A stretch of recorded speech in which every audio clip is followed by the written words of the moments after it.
వినుకొండ పట్టణం నడి రోడ్డులో వైసీపీ నాయకుడు రషీద్ దారుణ హత్య ఘటన విషయంలో రషీద్ మృతదేహాన్ని మాజీ శాసనసభ్యులు బొల్ల బ్రహ్మనాయుడుతో పాటు నర్సరావుపేట మాజీ శాసనసభ్యులు గోపిరెడ్డి శ్రీనివాసరెడ్డి, గుర్జాల మాజీ శాసనసభ్యులు మహేష్ రెడ్డి, ఎమ్మెల్సీ లేళ్ల అప్పిరెడ్డి మరియు మర్రి రాజశేఖర్, గుంటూరు నగరపాలక మేయర్ కమిటీ మనోహర్ నాయుడు మరియు పార్టీ ముఖ్య నాయకులు సందర్శించి వారి కుటుంబానికి అండగా నిలబడతామని హామీ ఇచ్చారు.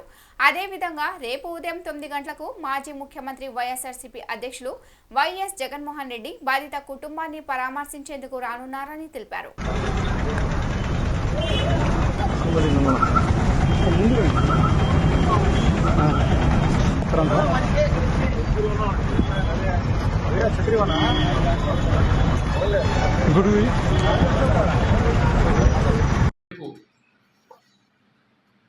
పదిన్నర 11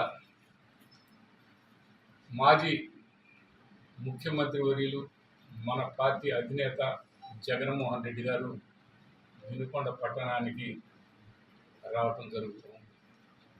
ఆ కుటుంబాన్ని ఓదార్చడానికి ఆయన కూడా చెలించిపోయి ఇంత దారుణం, ఇంత దుర్మార్గం